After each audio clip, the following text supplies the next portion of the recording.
Hey everybody, today we're going to be talking about Hades 2. Why are we talking about Hades 2? Because it's very popular and a lot of people seem to very much like the game. Hades 2 is an early access roguelike game. Now in this video I'm not going to be discussing every little detail about Hades 2. I will be trying to discuss the overall game, but if I miss like one concept or one thing, that's okay. Don't consider this to be an intensive review of every different system in the game. I'm talking about the overall game and what it does well, what it doesn't do well, what I liked and what I didn't like. Now, of course, Hades 2 is an early access game. I know a lot of people like the game, but my personal opinion is that if a game goes early access and they're accepting money for it, then it's a fair time to review it. Lots of times in the past, people have tried to use the fact that a game is in early access to kind of like skirt reviews about the game. Any game that is taking money can be patched afterwards to get better or to get worse. Particularly some games like Paradox games, they'll continue to work on the game for years and years and years at a time. For example, one of the game Hearts of Iron 4, which you might have heard of, that's the World War II game, that game has seen an increasing player count for 7 years now. Yes, that's true. Its player count has gone nowhere but up for 7 years because they continued to work on it, despite it being an early access game. So I don't believe hiding behind early access is a good way to kind of like skirt any criticism. I'm not going to be unfair to this game, but obviously, me being myself, I tend to be a negative person. I tend to look at the bad things of the game, but this game obviously does some good things. However, you need to acknowledge I'm the kind of person that I can go to an amusement park and have a great 10 hours. And what do I have to say about it? Well, I stubbed my toe once. That's just kind of how I am as a person, right? And at any rate, Hades 1 mostly seems to be getting reviewed, or I should say Hades 2 mostly seems to be getting reviewed because of Hades 1. Right when Hades 2 launched, like within hours, the game had like a 98% positive review rate in a time that no one could possibly have even played this game. So this game has garnered massive reviews just because Hades 1 was good. Is this game that amazing? Is it as good as everybody's saying? Well, that's, really what we're here to talk about. So what is Hades 2? Hades 2 is the second Hades game. It's very much like Hades 1, but just part 2. Even the introduction of the game says, hey man, we're basically telling the same story again. So, and I'm not joking, that's basically literally what it says. It shares many of the concepts with Hades 1. It's a roguelike. The intent of the game is you play through it, and then after playing through it, you die. And then after you die, you come back into the hub, and you talk to a bunch of different characters, and the different characters have different story progression, and they'll have different things you can talk about. You can get different power-ups. Between runs, you can make your character significantly more powerful. So for example, on your first run, you might have 30 HP and no healing, but 20 hours into the game, you might start the run with 60 HP and a lot of healing. You might start the game with no mana regeneration, and then by, 20 hours in, you have a lot of mana regeneration. So your character gets significantly more powerful throughout the run. One thing in particular, I'm going to mention this really quick, even though I'm trying to just describe the game. One thing in particular I did notice is that a lot of the power-ups you can get between runs can actually kind of make or break some builds. So for example, there might be a build that you're trying to do, but it wasn't quite working. But then after you power your character up between runs, you can get that build to work out now. The way I'll describe the difference between Hades 1 and Hades 2, Hades 1 was red and Hades 2 is green. Hades 1 had a male protagonist, Hades 2 is a female protagonist. I think a lot of people have kind of joked about this. Hades 2 is very, very witchy. It's a very witchy game. You power up your character by getting tarot cards. You have witch's brew that you do. You have a lot of witchy stuff going on about the game. It's very much going that your character is a witch and they do lots of witch stuff. And that's how I would describe the game. You run up, you try to do a run, you die, you go back, you do some witchery stuff, you end up being a little bit more powerful, you try again, you die, you a little bit more powerful, you try again, you die, a little bit more powerful, etc., etc. During the middle of a run, and you'll clear stages out, and then between each stage, you'll generally find a buff between two different gods. Generally, it's between two different gods, but it can also be some other things. So, for example, I don't know how many stages there are before each boss. I never actually counted, but let's say there's 8 stages. So you start a new run and you have 8 stages, then a boss, then 8 stages, then a boss, then 8 stages, then a boss. And on each different stage, you can choose between 1 and 2 different gods and their buffs. That's generally the idea of the game. So what do the buffs give from the god? Well, they power up your weapons or your attacks in various different ways. Now, that's not pre-game powering up, let's put it that way. So these buffs will leave your character when you die. When you die, all these buffs go away, but then you'll power up your character a little bit so that these builds can work better in between runs. So what are these different buffs? What can they do? For example, you can get Poseidon, and Poseidon can give your attacks a flat on hit damage increase that knocks enemies back and can AoE. So I hit an enemy, it splashes a little bit of damage, that splash hits enemies, it knocks them all back. I think you'll see some builds here where I use Poseidon on ranged attacks very well. There's obviously some gods that seem way more powerful than other gods, and there are definitely some gods that you basically need to go every time. Hammer God returns, and as in Hades 1, I think anyone that's played Hades probably gets the idea here. As in Hades 1, the Hammer God is someone that you will go to every single time. So anytime you see Hammer God as a choice, you will go to Hammer God, and it will generally make your character significantly more powerful than any other god. That's just kind of how the game works. So as you go through a run, you continue to power up your character, you're trying to make a build, and then you get to the boss. Each time you see a god, you have a choice. So you can go Hades or Zeus, or not Hades, Zeus or Poseidon, and you choose Zeus, and you go to Zeus. And then when you clear the stage out and get the Zeus buff, you'll have a choice of 3 different buffs you can give your character, and you'll choose one of those. And you kind of go on like that, and you try to make a build, and it's generally pretty fun. There are definitely some overpowered builds. There are definitely some underpowered builds. So you'll start to gravitate more towards certain gods, and you'll start to gravitate more towards certain things that you can do with your character. So what does the game do well? You're running the same levels and you're running the same stages. So what does the game do so well that a lot of people like about it? Well, this is a roguelike. You will continuously run the same levels, as I just said, but it does have an overreaching story. There's lots and lots and lots and lots of voice acting, and many of the characters you talk to will react to different things that you did. So the first time you get to the siren bosses you talk to might react and say, "Oh my god, I see you've met the sirens." The first time you beat the sirens boss, many characters might react to that, and they might say, "Oh my god, I can't believe you beat the sirens." The first time you get to Kronos at the end of the game might say, you might find Zeus, and Zeus goes, "Oh my god, I see you met Kronos." Whenever you die, your character will generally have something to say to the characters in front of them, saying, "Aha, I finally got to the siren. Oh, I lost to this person." Things like that. And a lot of people like that. There definitely does seem to be an overarching story. It's not yet completed.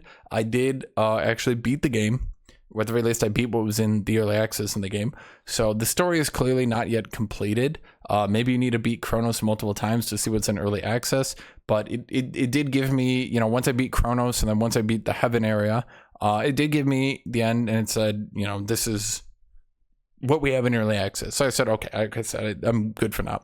So what does the game do well in this regards? It has an overarching story, and I think that people generally like that, because especially as you're doing a roguelike game, it can get a bit repetitive. So listening to different characters and kind of having a story that progresses can be very good to kind of keep you interested in the game.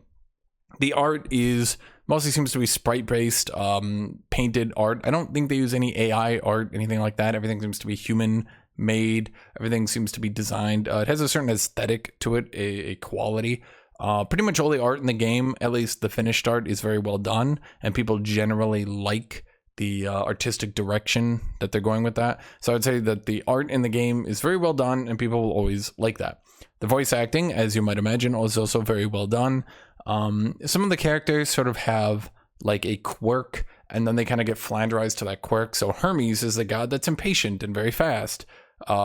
Zeus is the god that's very boisterous, and stuff like that. It's not totally flanderized. Some games will give characters like one quirk, and then they just say that one quirk every time you talk to them, and you go, that's Hermes, he's the fast god. Ooh, he's saying things because he's impatient. It doesn't really go into that so bad. It does do it a little bit, so you can kind of have recognizable characters and things like that. But I actually say I really did enjoy the voice acting, and you do seem to have characters, and you can kind of memorize their differences between them.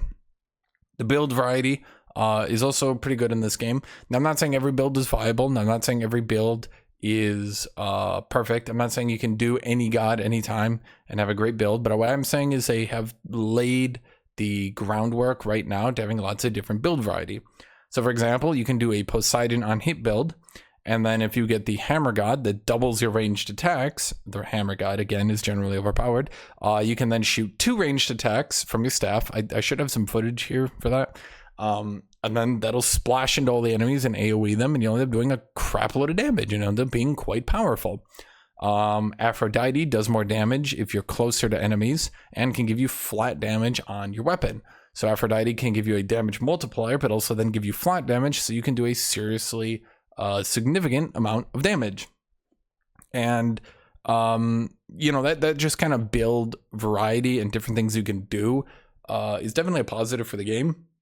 And as I mentioned earlier, because you can get some cards and you can get some character progression that enables you to kind of have different builds come online. So maybe for the first 10 hours, you couldn't really do a build focused on your cast ability, but eventually your cast ability, your magic ability, you can power it up with some cards, and all of a sudden some builds that you wanted to do with casting become way more viable, because now the casting ability is way stronger. Now, whether or not you think that's a good thing, that some builds are kind of locked behind progression, that's a bit up to you. But it does keep the game interesting, because me in particular, I was about 10, maybe 15 hours in the game, and the axe is not a great weapon at first. At first, it is very much not a great weapon. But once you unlock some cards and you can get some mana regen and you can get some maximum mana and you can slow motion during the cast of your super ability, the axe starts really coming online, and the axe starts being probably the most powerful weapon overall, I would say. And so at first you're mostly using your staff and you're playing as a ranged character, but then you start going more into melee. And I would say that's actually I would actually say that that's kind of how the game progresses, is that at first you generally want to play at range. And I'll get into why you want to play at range a bit more once I stop talking about the good things about the game. But generally you want to play at range just because the first weapon you have is kind of a ranged-ish weapon.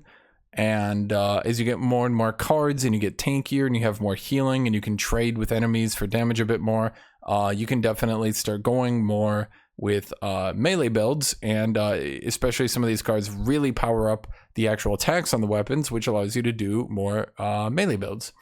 I would say the biggest positive of this game overall, the best thing that it does is it has a general feel of quality, and it generally feels like it has a very good direction as to what it wants to do. All the systems do seem to interact with each other in a healthy way. So for example, as you progress through the game, you get more powerful, right? You run up, you die, you go back to your hub, and you get more powerful. But then all the characters will talk about what you did in that run. And then on the next run, you can get a little bit further, and then all the characters will talk, oh my god, I can't believe you did this, you got a little bit further. And all the systems continue to interact with each other in a very favorable way. It's very, very, very difficult to clear the game on your first run. I would argue probably impossible. I'm sure someone will do it eventually, but you probably won't. You probably won't clear the game until you've powered up your character significantly, in fact. So the game system has a very good direction, I would say. All the systems come together and they work with each other very well. The good voice acting, the good art quality, these work together, and your character's reacting to the environment, and a progressive story works very well. Even though you might be dying on the first boss 5, 6, 7 times, the different characters will talk about different things. The plot, you might have some overarching plot that's happening in the background, and that might advance a little bit as different characters talk about different things. And so it kind of keeps you engaged in the game as you're getting more powerful and clearing to higher and higher areas. So again, the best thing the game does is it seems to have a very clear and defined direction. I know that sounds kind of like a cop-out of an answer, what it does well, but lots of games don't have very clear, defined directions. And it just sort of seems like a lot of ideas that are floating around, and while some of them might be good ideas on their own, they don't really mesh with each other. It doesn't really work together. The game has a kind of lack of polish feeling, like they meant to maybe have some features but they didn't put them in, or maybe they cut some features that would have worked really well, and it just doesn't flow right. This game it's a very good flow, start to finish. I would definitely say that it keeps you on track. It keeps doing what it does well, and it does that very well. So then, what does the game do very poorly? Well, build variety is often very, very, very RNG. RNG means very, very, very random. What I mean by that is some of the builds that you might be trying to do, you can't hit frequently. And by you can't hit frequently, I mean you will hit very, very rarely, to the point where some of the builds that I would try to do, I just had to give up because it's so inconsistent how you can hit some of these builds. The example I'm going to give is when you go to the Fire God, he can put a flame effect on your weapon, and your weapon will dot enemies. So it'll put a damage over time effect on them, and they will slowly burn. However, the more you hit them, the higher that this damage over time gets. The damage over time will end up increasing and increasing and increasing until they have 200, 300, 400, 500 damage on them. The amount that it does over time never increases. So if you continue to increase your attack speed, or if you continue to increase how much damage you put on the enemy, the amount it does over time will never increase. So you can eventually get to the point where you will actually add more and more damage over time effect to an enemy than could possibly ever be done to them. I've had some bosses where I can get 1,000 damage over time on the boss before they go to the next phase, and it just clears the entire damage over time. So how does this build work then? If I'm putting more damage over time on the enemy than I could ever possibly use, doesn't my build hit a wall? Well, if you continue to go to the Fire God, you can get an effect that if you have too much damage over time on a boss, or I should say on any enemy, that it will explode into a lot of damage and eat the entire dot at once. But the problem is you need to roll this buff, and you need to continue to go back to the Fire God. So not only do you need to go to the Fire God, but you need this specific buff from the Fire God. Well, this might sound like a cop-out of an answer, and you might say, of course, some builds are RNG. Some builds are not RNG and can just work with whatever you get. Some builds you can just pick up and do whatever. But a lot of builds actually need the synergy that was put into the game. A lot of builds, the build doesn't work really unless you can find the buff that they then put in the game that makes the build actually work, which you're not guaranteed to get. So what I found is that over time, I just went and it was way more consistent other than continuously doing runs. I think I tried the fire build for an hour and I just never hit it. But if you go with some builds that are more flexible and some builds which are just generally going to do good, you will hit them considerably more often. The problem with this, as you might imagine then, is that build variety can kind of go downhill once you notice that some builds you can kind of hit significantly more than a lot of other builds. There's a lot of builds that just, even though they definitely seem to be core intended builds, like using the main Fire God's mechanic, using his damage over time, getting more attack speed, hitting enemies a lot, even though that seems like the intended way to use the god, you can't actually make it work unless you get the explosion effect. On the other hand, Aphrodite gives you more damage if you're close to an enemy. Aphrodite gives you a % damage multiplier. Aphrodite gives you flat damage. Even if you only hit 2 out of 3 of these effects, you're still going to get a very powerful build. So what did I end up doing? I ended up just saying screw it, and I just went with Aphrodite every time because I didn't need to hit everything in Aphrodite. Poseidon is kind of the same way. Poseidon is a very good god, and his abilities generally work, but there's a lot of things that you need to do to make Poseidon really continue to actually be good throughout the long run. So a lot of people just, as I've seen, a lot of people will just not go Poseidon because you kind of need to hit some very specific things to make him work. I know this sounds like a long-winded answer here, but what I'm trying to say is that like half, I don't know if it's actually half, but like it feels like half the builds in the game generally are super RNG, whereas the other half are just very consistent. I know people don't like this idea, but look, if you have the dot on your weapon, you should probably generally have semi-consistent ways to achieve the ability to explode that dot, either through other gods maybe being able to do it, or maybe the Fire God just kind of consistently gives it to you if you have the dot, because your build is just going to hit a wall and not really be able to do anything after a certain point. And that's not really fun. And I don't know a better way to put it. Games are kind of meant to be fun, but when a lot of the builds you try to do, some of them just work perfectly every time, and some of them hit a wall and can't work, you're just not going to use the builds that can't work. And when there's entire gods that are extremely inconsistent, you're just not going to end up going with those gods. The biggest issue I have with the game is that the bosses in the game, I'm going to talk about the bosses a lot here because it's pretty bad. The bosses in the game have some very serious issues with damage frames. Now, I'm probably going to show you guys some of this. If I'm good at editing, I'll show you some right now. You can see my character dies before the boss even does its damage frame, because this game does seem to be not pixel, but drawn. It seems to be sprite work. The boss is drawn, and it will literally do damage before the drawing of the boss even has them swinging their weapon. The boss will charge up an attack, and then you die before you even see them swing, before they even do anything. And that's bad. Although there are some normal enemies that have this issue, normal enemies do not seem to have this problem very consistently. Bosses seem to have this problem nearly consistently, nearly across the entire board. Every boss has terrible animations, terrible hit frames, very difficult to read. This is why I said earlier that you kind of want to play a ranged character at first, because whereas in a game like, let's say, Dark Souls, you can generally read bosses and generally dodge roll when they attack you. In this game, until you know what a boss is about to do, it can be very unreadable what the boss is about to do.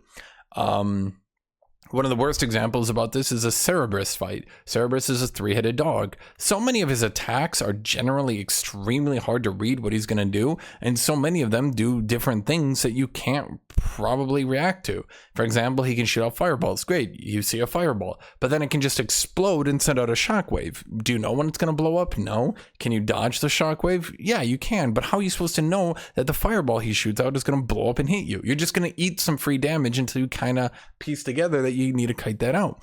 When he attacks you, it ground pounds, and not only is the attack going to kind of be unreadable, but then where the ground pound goes is also going to be very hard to read. So you can end up dodging and going invulnerable to his attack, only to immediately get hit by the ground pound damage. His charge forward, he just kind of goes like this, which could be any one of 3 different attacks, and then he quickly lunges forward at you and will do a lot of damage. What I'm trying to say is that the bosses are very annoying and frustrating, and seem to me to be deliberately designed to repeatedly kill your character until you get enough progression through the roguelike systems that you have way more HP, that you have lives so you can respawn, that you will generally do way more damage in them so you can play much safer and kill them quicker before they whittle you away. It generally seems that these bosses are very much designed to kill your character, because most of the enemies don't seem to actually have this problem. While there are some enemies with many problems like this, the vast majority of normal enemies don't. Now, there are some problems with the game, of course, even on normal enemies. One thing I've noticed is that if you go behind an enemy, they will often turn around at, like, I want to say it's almost like a random speed. So sometimes they'll turn around to try to hit your character and they'll go ee, and sometimes they turn around to hit your character and they just go zoom, and all of a sudden you just take damage and you're just like, oh my god. And that's kind of, I think, the best way to describe how this game seems to stunt your progression. It rarely feels like you're dying in a fair way. It often just feels like you're dying in ways that you couldn't really predict, and the game is just slowly whittling you down. It's whittling you down with bullet hell systems. It's whittling you down by, steam pipes hit you and you didn't see them. It's whittling you down by the boss hit you with an attack that you could not possibly have read in time. It just seems to whittle you down and whittle you down until you replay the same boss enough times that you generally understand what he's going to do, and you can react to them just because there's a sprite frame where they go, "Ugh," and you know that if they're going, that then you're going to have to dodge roll in this direction because they're about to do something. And this is why I would say that as you start the game, you generally just want to play a ranged character and stay away from enemies, because it's like really, really hard to see what enemies are doing. In addition to this, there is a legitimate problem that there are only 4 bosses in the normal run through hell. There is your instructor, there are the sirens, there is Cerberus, and there is Kronos, and you will be fighting these 4 bosses over and over and over again. The instructor is really hard to read and will generally kill you until you get tankier, and then you'll get through the instructor pretty easily. Then the sirens are probably the best designed boss in this game. They do put you in a really bad bullet hell, but To be honest, I think they're probably the most readable boss. Most of the time when you get hit, it's your fault, but there are some, let's say, frame traps they do where they put down an AoE and then they put down a second AoE behind that. So you dodge roll out of it and then you get hit and you go, oh, okay, well, I shouldn't do that because it's going to blow up behind me. So I dodge roll away from it, then I get hit. You know, you can learn that, but at the time, it comes out too quickly for you to react to it in time, and then you just take some free damage. Other than that, the Sirens generally are the best boss fight. Cerberus, as I mentioned, is extraordinarily cheap and just seems designed to hit your character over and over and over again until you die because you haven't progressed enough to get enough health, you haven't progressed enough to get enough lives. Kronos himself is ludicrously overtuned. I highly suspect that after the early access ends, that they'll probably reduce Kronos' HP by like half. As of right now, you can only really beat him if you get a ludicrously overtuned build and just hit trade with him repeatedly. Almost all of Kronos' attacks are practically impossible to read. He has multiple attacks that seem to come out with this same exact frame. When he throws his weapon at you, it just instantly appears to his right. So if you read wrong and you dodge rolled away from in front of him and you roll to his right, that will just instantly appear on top of you and do damage to you. He has multiple attacks he can do in his second phase that will straight one-shot your character unless you happen to have 900 HP. Attacks that you couldn't possibly have predicted what's going on and what you need to do until you die to it the first time. Again, it seems very much intended that the idea was you do Kronos, you struggle through his first phase until you beef up your character enough, then you can finally get him to his second phase. His second phase instantly kills you the first time. Then you need to grind for another hour or two, maybe get back to his second phase. Then you can get through that component of it. Oh, but then he's got a second attack that one-shots you. And you know, that's what the game seems designed to do. That's why I say the bosses in this game are quite frustrating. I generally enjoyed AoEing through the enemies, and I generally enjoyed playing through the stages of the game. But the bosses, I often felt, were just damage sponges with a lot of HP that if I got a good build, I could just damage through and trade with and kill very quickly. And if I didn't get a good build, then I'd have to suffer through very difficult hitboxes and very difficult attacks that, you know, I just had to go through for very long periods of time because they were very, very tanky. The bosses are very, very tanky. This kind of goes into the problem where I was talking about with overpowered builds and some builds that aren't consistent. If you're trying to hit a build and you don't hit it, you might end up spending 5, 6, 7 minutes hitting Cerberus because you just cannot kill him because he's just so tanky. You might get to the Sirens and find out that your build doesn't do enough damage to the Sirens. You might get to the Sirens and you have a good AoE build and you just completely demolish them. And that's just kind of how the game goes. And that's why, as I mentioned before, with the build variety having RNG, it does not feel good when you can't hit your completed build by the end of the second act, and then the Sirens are just tanking and they're bullet helling you. And again, I would say the Sirens are generally a fair boss, but they will slowly whittle you away just because they have so many things coming at you. And if you don't have a good build, it just doesn't feel like a fun time. So there's only 4 bosses in the normal Hell run. There is a Heaven run, an above ground run that you can do, which does seem like an improvement, but even in the overground run, it's not very fleshed out in the early access. There's 2 bosses in that run, potentially a third. Sometimes the Kraken spawns, sometimes it doesn't. I don't know why. And that's it. So you have 4 bosses in the Hell run, up to 3 bosses in the Heaven run. That's 7 bosses. I mean, to be clear, that's 7 bosses. This is not a significant amount of bosses. And you will be doing the Hell run for like 15 to 20 hours. And you will be doing this run again and again and again. And you will be doing the same bosses. And you will be talking to them. And you will start mashing through the dialogues because you just want to get through this thing so you can try another attempt on Kronos. And it will get kind of boring. The game does expect you to grind the same exact level, doing the same exact thing for hours at a time, just to get back to a second shot on Kronos.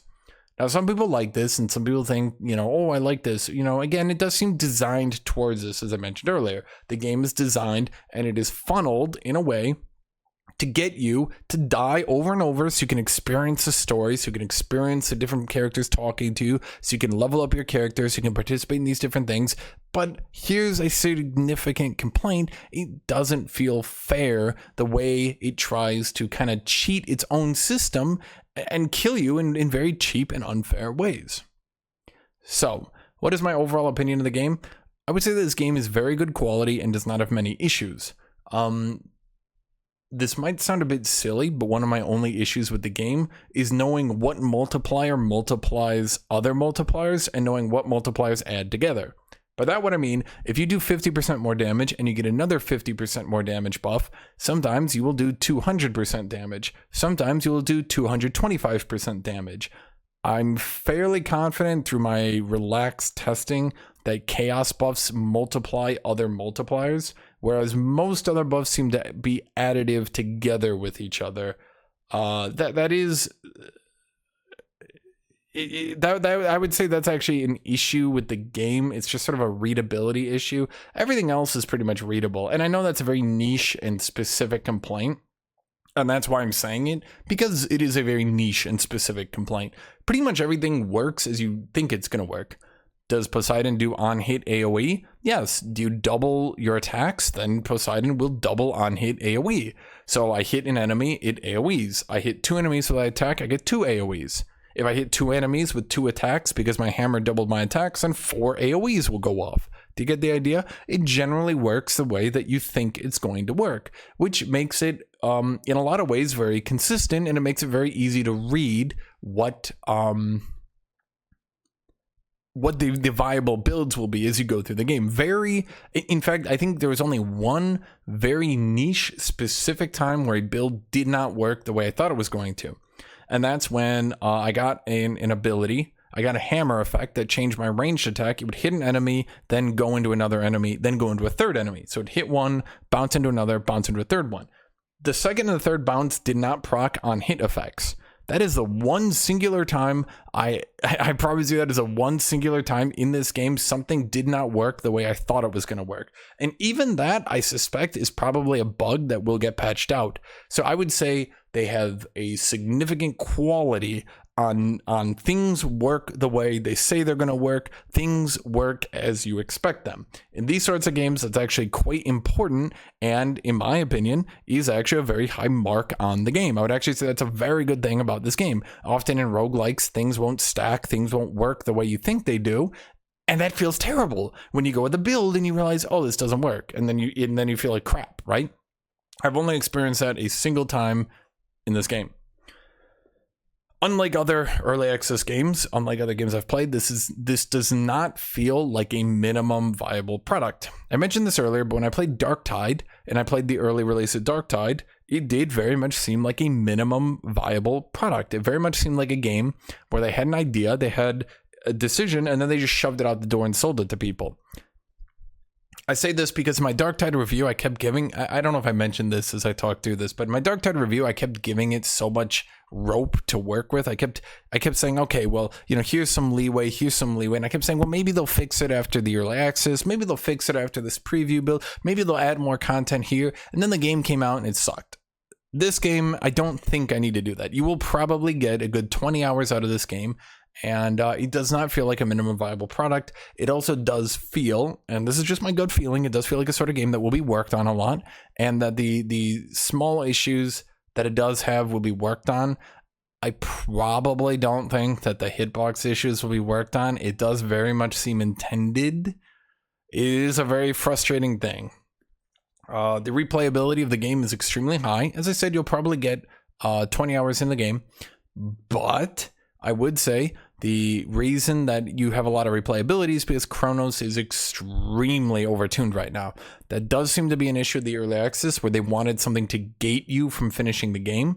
After you beat Chronos, there's very much a story that's unfolding there, but you can't access it. It goes there. It says like, oh, experience the full story when the game releases. This is just early access. So again, in my opinion, it does seem like Chronos will be like, they'll have his health bar after, early access, and then they'll have way more content after that.